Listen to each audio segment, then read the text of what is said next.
놀라운 축복의 비밀 하신 말씀은 디모데후서 제4장 7절에서 8절의 말씀입니다. 디모데후서 제4장 7절에서 8절. 나는 선한 싸움을 싸우고 나의 달려갈 길을 마치고 믿음을 지켰으니 이제 후로는 나를 위하여 의의 면류관이 예비되었으므로 주 곧 의로우신 재판장이 그날에 내게 주실 것이며 내게만 아니라 주의 나타나심을 사모하는 모든 자에게도니라. 아멘. 오늘 말씀의 제목은 믿음을 지키라, 믿음을 지키라 하는 그런 말씀이 제목이 됩니다. 사도 바울은 선한 싸움을 싸우고 나의 달려갈 길을 마치고 믿음을 지켰다. 그의 마지막 순교의 순간까지 끝까지 믿음을 지켰다 하는 그런 말씀이 되죠. 선한 싸움을 싸웠다는 겁니다. 믿음의 선한 싸움을 싸워서 승리했으며 달려갈 길을 다 마쳤다. 그래서 끝까지 믿음을 지켰다. 그러므로 이제는 사도 바울을 위하여, 믿음을 지킨 사도 바울을 위하여 의의 면류관이 예비되었다. 바로 주님께서 주실 것이요, 그 다음에 사도 바울뿐만 아니라 주님의 나타나심을 사모하는 모든 자에게 또한 다 그렇게 주실 것이다 라는 겁니다. 주님이 나타나실, 주님이 재림하실, 주님 오실 날을 고대하며 끝까지 주님을 향한 믿음을 변치 않고 끝까지 지키는 사람에게 주님께서는 의의 면류관을 예비하여 주신다. 사도 바울과 동일한 은혜를 베풀어 주신다 하는 그런 말씀이 됩니다. 그래서 믿음을 지키는 것이 중요하다. 한번 믿음을 갖게 되었으면 그것이 영원토록 계속 지속이 되느냐? 그렇지 않습니다. 믿음을 가졌는데 여러 가지 환경, 여건에 따라서 믿음이 흔들릴 수도 있고, 또한 마귀와 귀신과 악의 영들은 할 수만 있으면 택한 자들을 미혹해가지고 믿음을 떨어뜨리게 만들고 믿음을 못 갖게, 없애게 만들기 위해서 별 수단을 다 강구합니다. 그러므로 믿음을 지키는 것은 믿음의 선한 싸움을 싸우는 겁니다. 최후 승리 얻을 때까지 바로 끝까지 믿음을 지키는 자리에 들어가야 되죠. 어둠의 권세가 사람을 통해서, 환경과 여건을 통해서, 여러 가지 환난과 시련을 통해서 믿음을 지키지 못하도록 할 수가 있다는 그런 말씀이 되는 것이죠. 로마 시대 때, 로마가 통치하던, 로마가 이스라엘 민족을 식민 지배했던 그 시절에 로마의 그 네로 황제나 그런 도미티안 황제 같은 그런 악질적인 아주 최악의 황제들은 자기가 신이라고 합니다. 그래서 자기를 주로 자기가 주님이요, 자기가 하나님이라고 공포하고 황제를 숭배하지 아니하면 그냥 다 죽여버렸습니다. 일상생활에서 불이익을 갖는 건 당연한 것이고 생명의 위협을 당하게 되었다라는 겁니다. 그런 가운데 나는 황제를 하나님으로, 황제를 주님으로 시인하지 않고 오직 예수 그리스도께서만이 나의 주님이시고 바로 나의 하나님이시다 라고 고백하고 입으로 시인하는 것은 바로 순교를 각오한 사람만이 가능하다는 겁니다. 진짜 믿는 사람만이 그러한 순교를 각오할 믿음의 고백을 하게 된다는 거죠. 그런 과정, 그런 배경 속에서 로마서 10장 9절에서 10절의 말씀이 써진 겁니다. 예수님을 주로 시인하고 예수님께서 부활하신 것을 마음으로 믿으면 구원을 받으리라. 10절에 믿음은 바로 예수님을 마음으로 믿어 의에 이르고 입으로 시인하여 구원에 이르느니라 하는 그런 말씀이 나오게 된 배경이다라는 거죠. 그냥 대충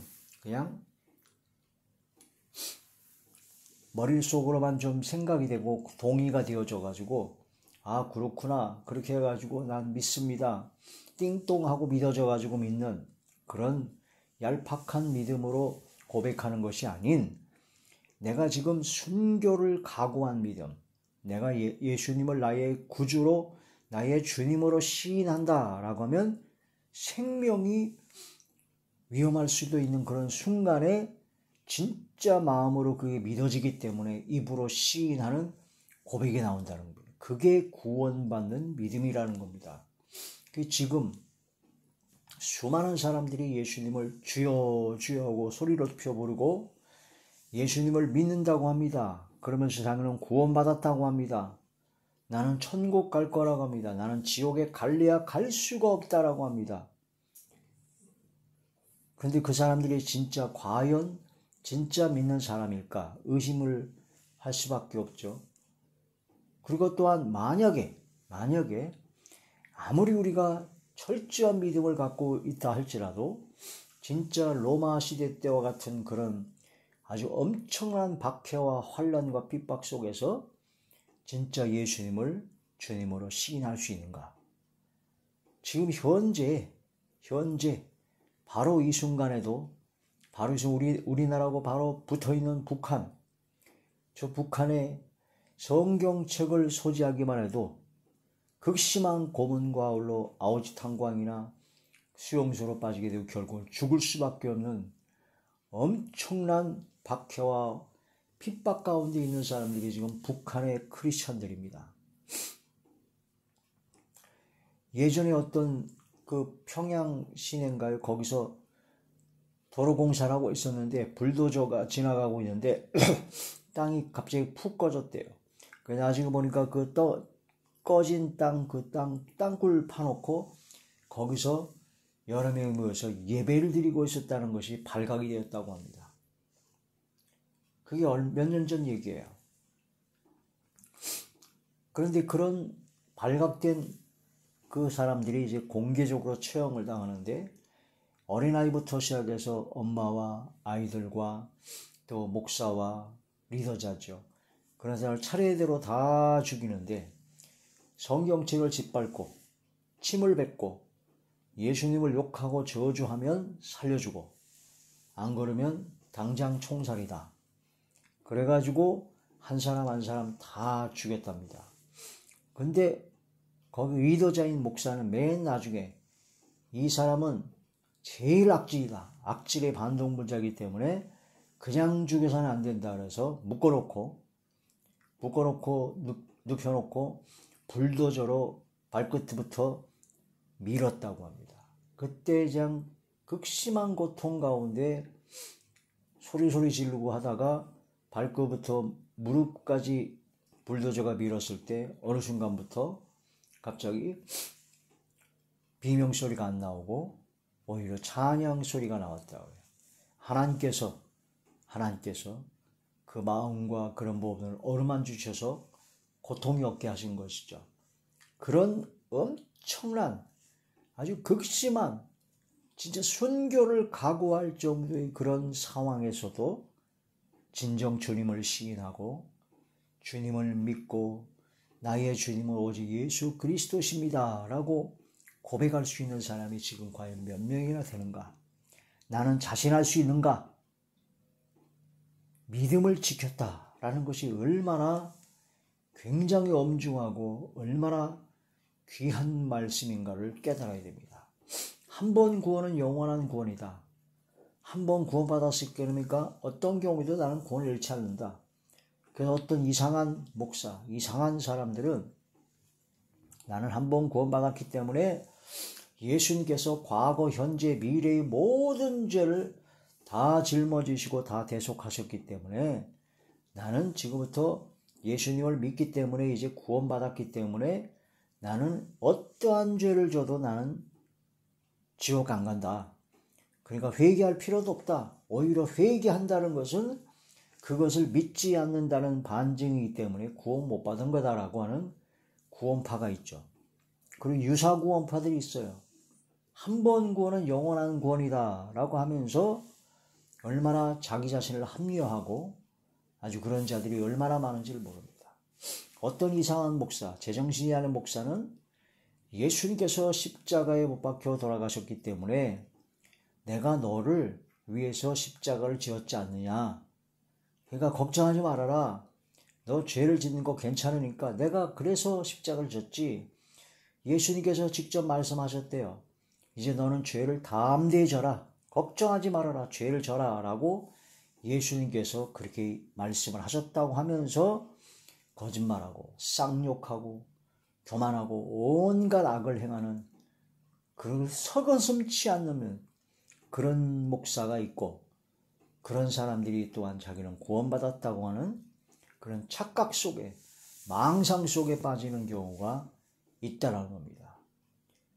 믿음을 지키는 것이 얼마나 중요한 것을 깨달아야 됩니다. 어떤 자들은 입으로는 시인합니다. 입으로는 예수님을 믿는다고 하고 예수님을 나의 주님이라고 얘기하지만 행위로는 부인합니다. 이런 자들을 바로 가증한 자다라고 하시는 것이죠. 사도 바울은 고린도전서 9장에 보면 복음을 전파한 후에 버림을 받을까 당할까 두려워하여 내가 나를 쳐서 복종한다라고 고백을 합니다. 사도 바울과 같은 하나님의 사람이 믿음을 지키기 위해서 항상 자기 자신을 쳐서 복종했다라고 고백을 합니다. 버림을 당할까 두려워했다라고 사도 바울은 고백을 합니다. 그런데 요즘은 사도 바울이 발바닥도 못 따라가면서 온갖 악을 행하는 자들이 나는 믿고 구원받았대요. 띵동하고 믿었기 때문에 구원받았기 때문에 전혀 버림을 받을까 두려워하지 않습니다.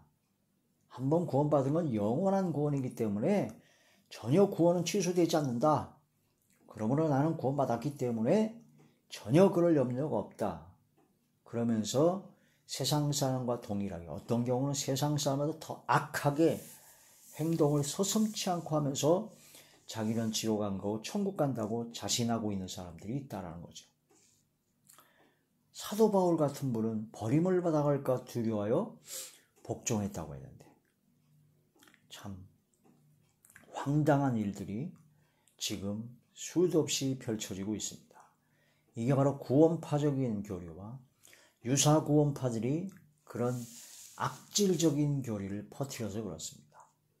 사도 바울을 닮아간다고 하면서 로마서라든가 그런 믿음에 관련된 말씀을 증거하면서 사도 바울이 정작 전한 바로 버림을 당할까 두려워하여 복종했다는 그 말씀을 안 전합니다. 사도 바울이 그런 얘기를 했다는 걸 안 얘기해요. 사도 바울은 철저한 믿음, 진짜 믿는다면 열매로 나타나야 된다라고 고백을 하는 거죠. 디모데전서 6장에 보면 믿음의 선한 싸움을 싸우라고 했습니다. 영생을 취하라고 했습니다. 영생을 내가 취해야 된다는 거죠. 돈을 사랑함으로써 믿음에서 떠나 자기를 찔리는 것이 있다고 디모데전서 6장 10절에 있는 것처럼 돈을 사랑하는 것이 일만왕의 뿌리요 돈을 사랑하기 때문에 믿음에서 떠날 수가 있다라는 겁니다. 디모데전서 1장 19절에 보니까 믿음에 관하여 파선한 자가 있다. 배가 부서지듯이 믿음이 다 깨져버린 자들이 있다.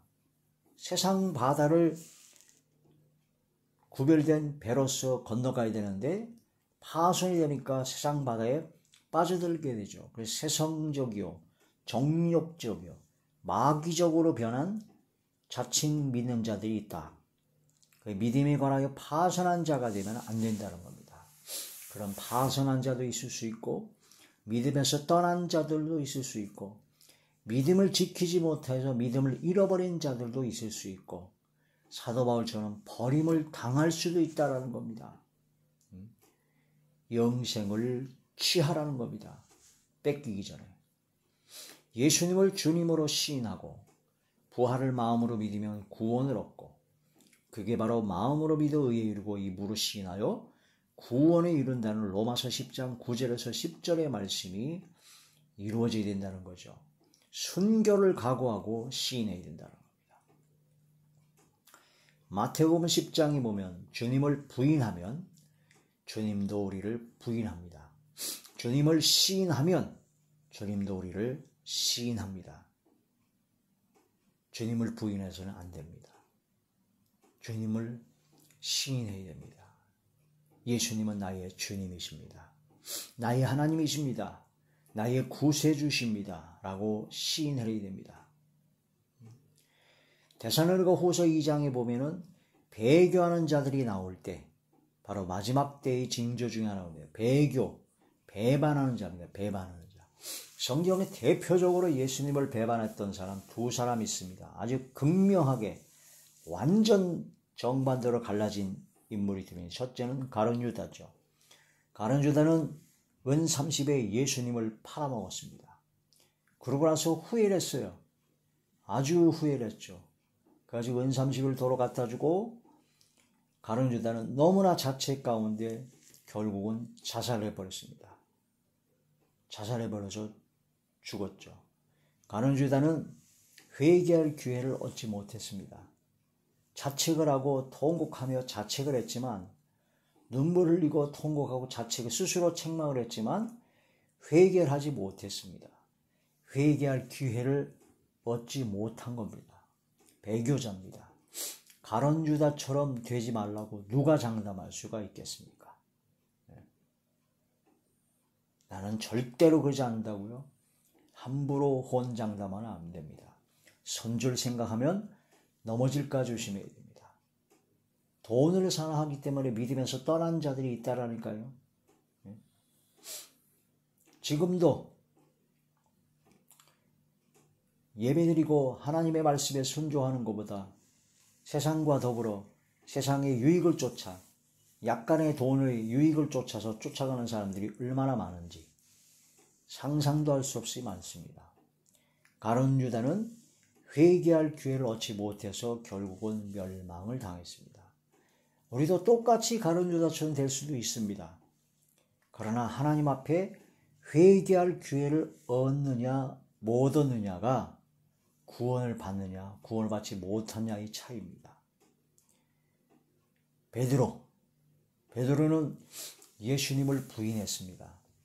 예수님을 3번이나 부인했습니다. 또 말씀에 자세히 보게 되면 예수님을 3번째 부인할 때는 예수님을 저주까지 했습니다. 예수님을 난 모른다. 예수님은 나의 스승이다. 나는 예수님 제자가 아니다. 그러면서 예수님을 저주까지 했어요.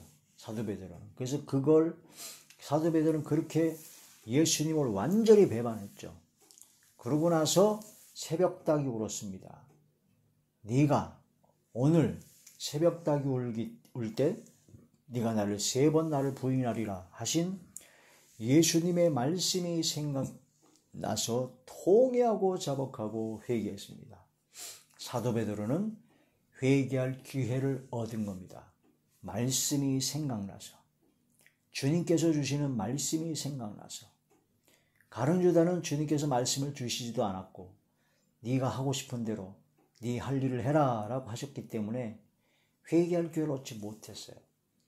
그래서 여러분 하나님 앞에 우리가 엄청난 죄를 많이 짓지 않습니까? 그러나 말씀이 생각이 나서 하나님 앞에 통회하고 자복하고 회개할 수 있을 때 그게 회개할 기회를 얻은 것이고 우리가 구원받는 하나님의 자녀인 것입니다. 사도 베드로는 그렇게 통회 자복하고 회개하고 다시 또 예수님께서 부활하시고 나서 베드로를 찾아가셨습니다. 직접 찾아가셔서 예수님에게 다시 예수님께서 믿음을 더 불어넣어 주시고 다시 또 예수님을 따라갈 수 있도록 베드로를 이끌어 주셨습니다. 회개할 기회를 얻는 자, 예수님의 인도하심, 성령님의 인도하심을 받는 자, 그게 바로 베드로 계통의 사람입니다. 우리 모든 사람들은 가룟 유다처럼 베드로처럼 두려움과 걱정 속에서 쓰러지고 나빠지고 넘어질 수가 있습니다. 그러나 회개할 기회를 얻고 바로 말씀을 통해서 회개할 기회를 얻으며 주님께서 인도하시는 성령의 인도하신 바가 되어서 다시 돌아올 수 있는 은혜를 받게 되는 것입니다. 이게 중요한 사실이죠. 끝까지 믿음을 지키는 사람은 내가 노력하고 내가 의지적으로 해가지고 지킬 수 있는 것이 아니라 오직 하나님께서 붙잡아 주셔야 됩니다.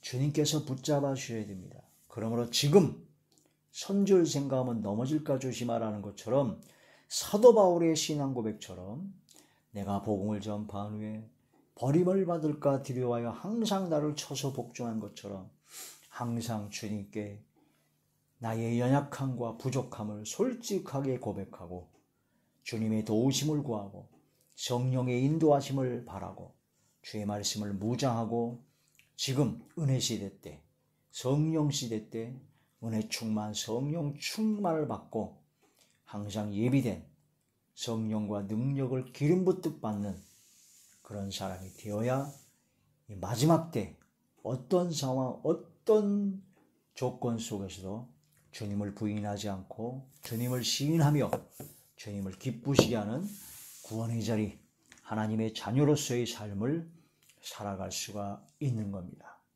가장 위험하게 믿음을 지키지 어려운 버림을 받을 수 있는 상황이 뭐냐면 교만입니다.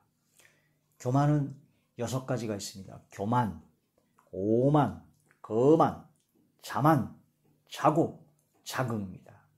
이 교만의 6형제를 솔직하게 깊이 묵상하면서 나 자신은 오로지 주님 앞에 겸손하게 낮아지고 겸손히 주님과 함께 동행하고 항상 주님 앞에 말씀과 기도로 찬양으로 아버지 하나님의 뜻을 깨달아 아버지 뜻대로 행하는 그런 삶을 사도 바울과 같은 항상 자기 자신을 점검하고 믿음을 지키는 그런 삶을 살아야 될 것입니다. 그런 승리의 삶을 살아가는 우리 저와 우리 모두가 되시길 주의 이름으로 축원합니다. 할렐루야.